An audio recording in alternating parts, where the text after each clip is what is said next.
this is Chen, and my project explores job position salary prediction with natural language processing and machine learning.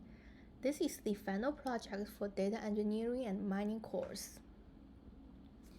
In the current job-seeking landscape, one of the most significant hurdles for applicants is the lack of transparency in salary disclosures.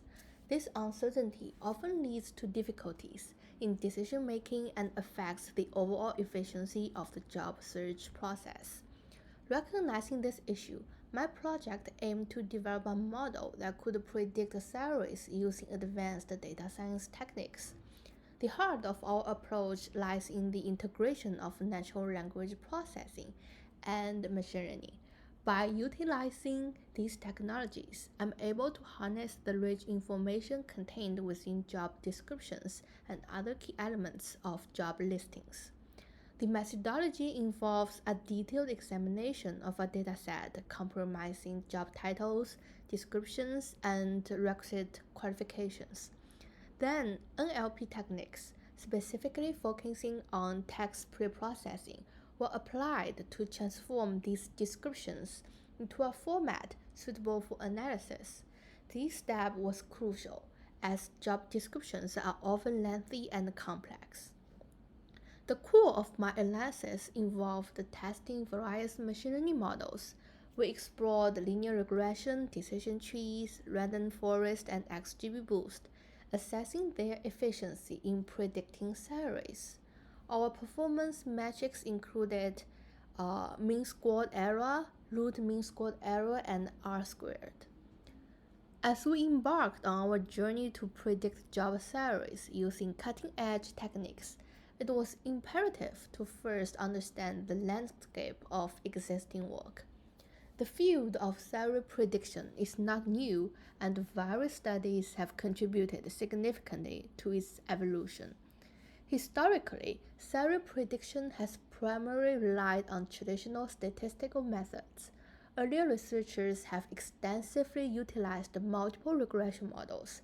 Techniques like multivariate linear regression, ridge regression, lasso linear regression, elastic net regression, and polynomial regression have been the backbone of these studies. These methods lay the groundwork for understanding the complex relationships between various job-related factors and salary outcomes. In addition to regression models, there has been a shift towards more sophisticated, supervised machine learning algorithms. This transition marked a significant evolution in the field. Studies employ logistic regression, random forests, and even neural networks started to emerge. These models offered more nuanced insights and were able to handle larger, more complex datasets effectively. A pivot moment in this field was the integration of natural language processing. As job descriptions and qualifications began to be analyzed through the lens of NLP, new dimensions of data analysis opened up. The textual data, once a challenge to quantify, became a rich source of information, offering deeper insights into salary predictions. The evolution of NLP models, particularly in financial and engineering domains, has been instrumental. These models have not only enhanced our understanding of textual data, but have also complemented machine learning techniques in creating more robust and accurate prediction models. Now let's take a closer look at the dataset. The dataset is available at the New York City government job website and contains job postings on the City of New York's official website. Internal postings available to city employees and external postings open to the general public are both included. The raw data has 30 features, but many columns are useless from a business perspective, like process date, for example. So we manually remove those columns, and the final dataset contains 12 columns. In addition, to make sure the variable is in the same dimension, the not annual calculated salary is removed. Then the final columns are agency, business title, job category, career level, minimum qualification requirements, job description, average salary, career level rank, and degree requirement. The paper also explores the distribution of the theory data by plotting a histogram of the target variable. The histogram shows us that the theory data are typically distributed. Next, I would like to introduce the NLP methods, TFDF model, English Core Web Medium Model. TFDF model is a text factorization tool that calculates word importance using frequency in documents and inverse document frequency, which is ideal for fundamental text analysis and classification. In-core Web MD model is a medium-sized, spicy language model. It understands word context and semantics and is suitable for complex NLP tasks like name entity recognition and sentiment analysis. Then is the intro for some machine learning methods. While linear regression is a statistical method used to model the relationship between a dependent variable and one or more independent variables. It involves fitting a linear equation to observe the data, making it a fundamental tool for predictive modeling. Decision tree is a nonlinear predictive modeling tool that splits data into branches to form a tree-like structure based on decision rules inferred from the data. Random forest is an ensemble learning method that operates by constructing multiple decision trees during training and outputting the mode of the class or mean prediction of the individual trees.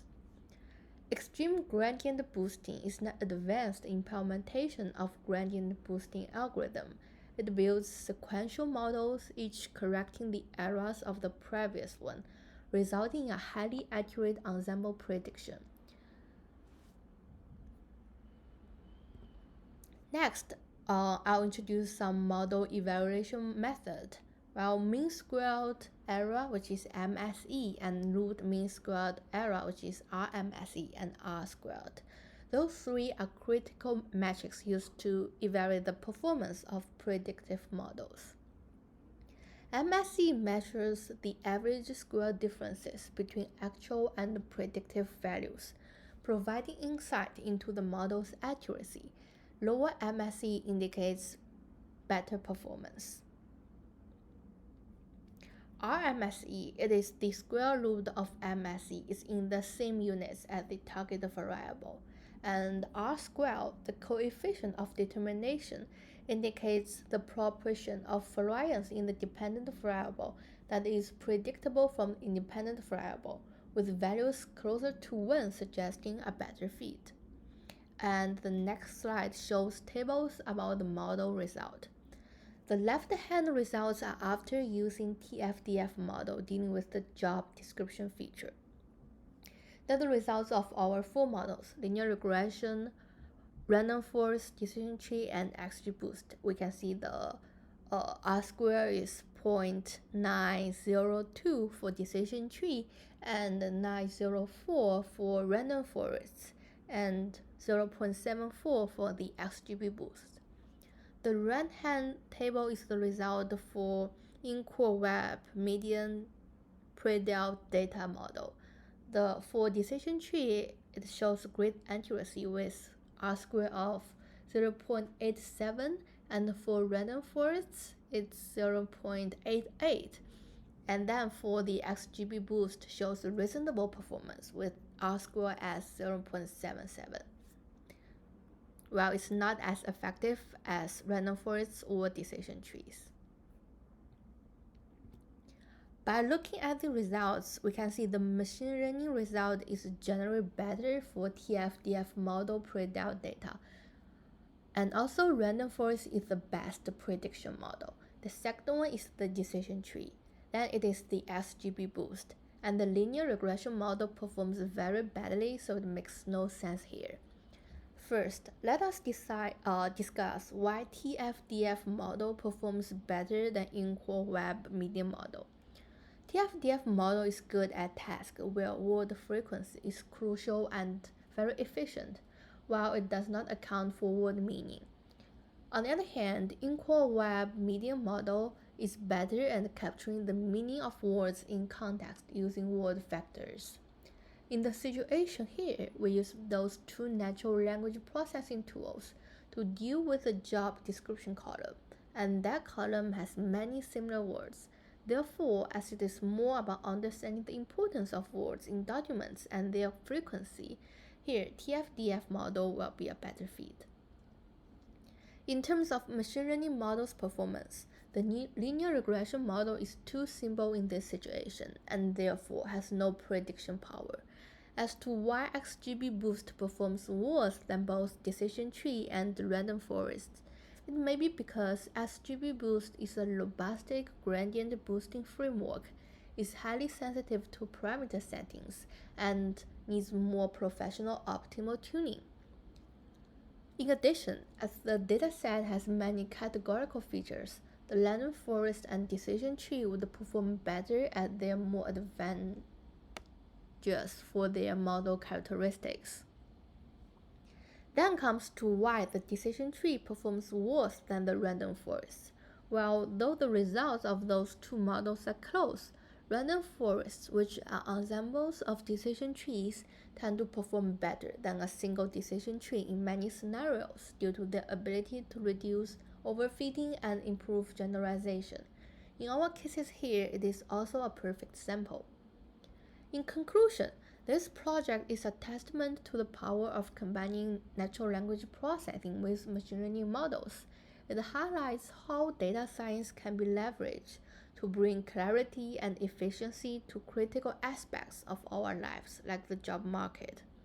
I'm excited about the future possibilities and look forward to the continued evolution of this field. And this slide is about some references we use. That is all. Thank you.